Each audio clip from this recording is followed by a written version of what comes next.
Now, our good friend, fellow Sky News host Steve Price, has written a brilliant piece in the Herald Sun this weekend, spelling out how obsessed, debt-stricken Victoria is with climate change. He wrote, quote, "Imagine, if you can, what Tuesday would have been like if the climate crusaders had their way and our coal-fired power stations didn't exist. Tuesday's winds were so strong, the fields of wind turbines would have been turned off, rendered useless." Now, as we know, more than 500,000 Victorians were left without power last week when the energy grid collapsed. But the state government reckons everything is working as it should. I mean, Chris, you know, the argument was being run by some was that, well, this is the fault of coal-fired power because you had your Lawn and Loy Yang A went offline. But the point is, the only reason they go offline is because the thing short-circuited. But they're so badly maintained because they're planning to shut them down anyway.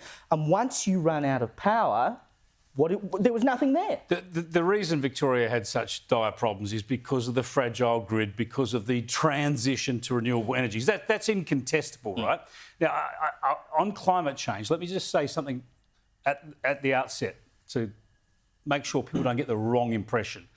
Those bushfires in Victoria last week were terrible. People lost homes and lost property. There's threat to lives. People put their lives at risk fighting them. Absolutely, that's the case, and that's terrible, and we all understand that. But these were very typical summer bushfires in Australia. We get these conditions every summer and worse. And I saw an ABC news report late last week which talked about another example of our extreme summer. Now, this summer, you'll remember, back in September, October last year, the bomb and all of the media and all the climate activists were saying, this is going to be the worst summer we've had since Black Summer. This is, you know, it's going to be drought conditions. It's going to be dry and hot. What's happened? We've had a wet and mild summer across most of the country. Yet still, instead of recognising that, on the ABC, they take the one day of bushfire and they talk about the extreme summer. These people are obsessed. They're ideological and religious about this stuff.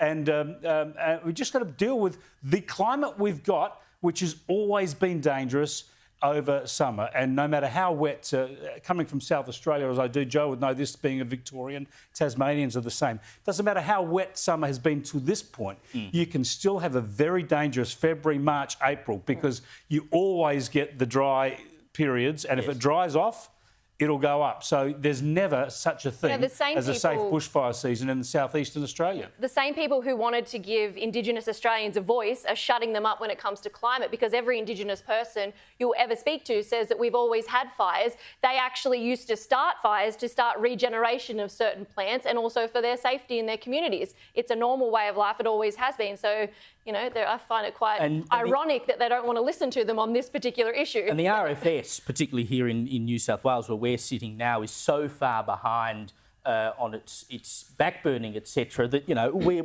essentially asking for... and in Victoria, you know, they stop people clearing appropriately around their houses. I know, it's stupid. On that, I just think, like, on the maintenance side, when I saw the photos of the transmission towers that were completely crumbled, like they looked like they completely buckled, who's in charge of checking the maintenance of those? Because that is not how a huge, you know, metal tower should crumble in winds. And yes, it was windy, but it wasn't, you know, a cyclone that came through. So I think that that's a really important question as well. It's not only about the actual energy itself, it's also the infrastructure and the maintenance of that.